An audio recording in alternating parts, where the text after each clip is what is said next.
This is Robert with Virginia Farm Bureau's Grain Division. Glad to bring you the Merchandiser Minute for Friday, May the 29th, 2020. At the end of a short week with the holiday, but a week nonetheless that was full of a lot of news that impacted the futures and the basis part of your cash price.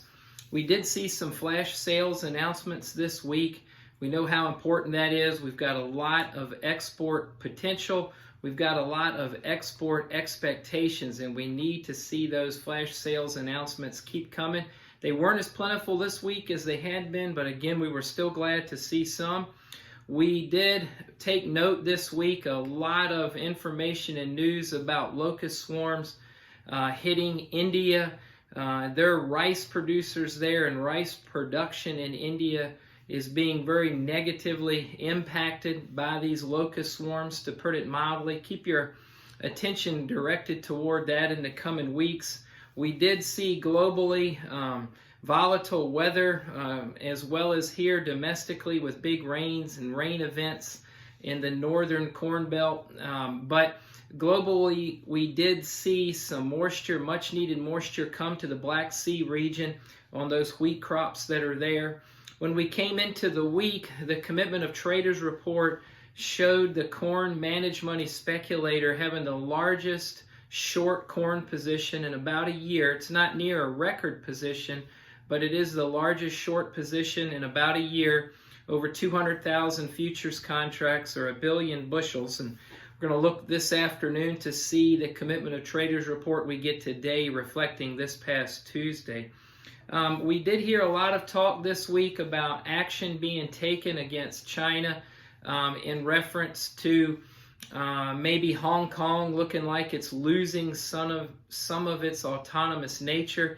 There was a press conference scheduled at the White House today at 2 p.m. Eastern, and I'm not sure if that press conference has taken place yet today.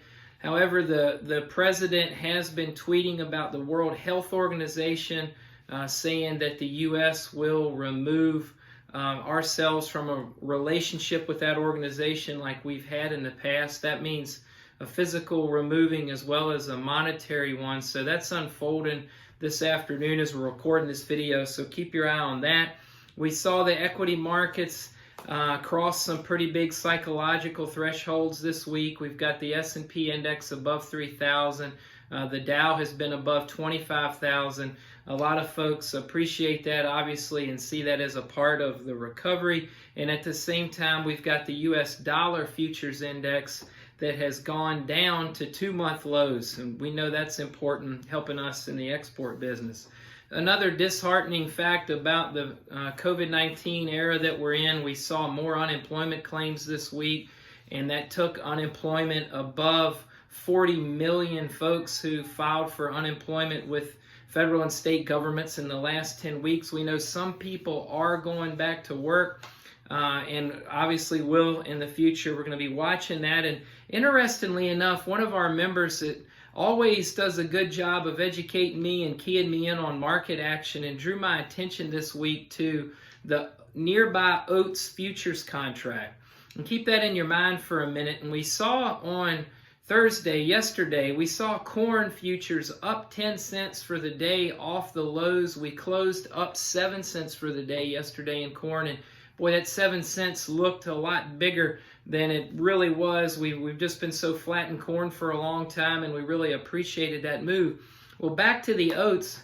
Wednesday, oat futures in the nearby July contract became more valuable than corn futures, and it was interesting. That hadn't happened since 2014, and corn seemed to be chasing oats yesterday with that 7-cent move up. So take a look at that. Find oats on your quote screen and line it up next to corn, and you'll see that they're trading very similar to one another. Now, as our farmer member told me, what does that mean? Are oats overvalued or is corn undervalued? Take a look at that. The EIA report this week, the ethanol report, again, our 4th week in a row of positive numbers. Production up 9%, ethanol stocks down 2%. Very important. And when we looked at the bushels that got ground, I should say, for ethanol production last week, 73 million bushels ground for ethanol in 1 week last week. A month ago, we were at 54 million. So we are seeing, with ethanol futures improving, corn futures, crude oil futures improving, we are seeing some ethanol plants increase production. So 73 million bushels ground for ethanol. A year ago that week, we were at 105 million bushels. So we got a long ways to go, but we're coming back. A lot of y'all spent a lot of time on the phone this week with the fine folks at the Farm Service Agency, FSA, working on the Coronavirus Food Assistance Program. I'm told that you've got until August 28th to sign up for this program, but get on the phone if you haven't already with your local FSA office and see what assistance you're eligible for bushels that were unpriced as of January 15th of this year. So check with your FSA office.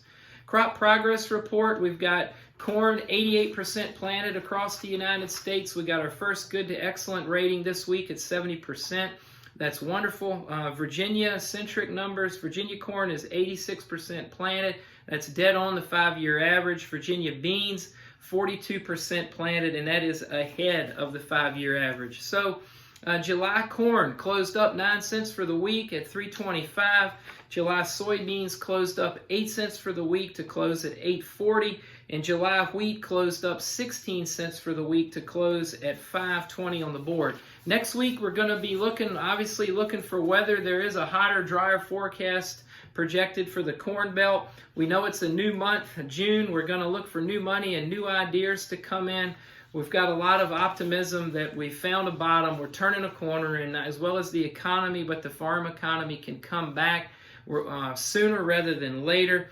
Remember, we get normal USDA reports next week. June 11th is our crop report for the month, and June 30th we'll get the stocks and the acres report. So what could spark that short rally, that short covering in corn next week? Let's keep our eye on that. Call us if we can help you. This is Robert at Virginia Farm Bureau's Grain Division.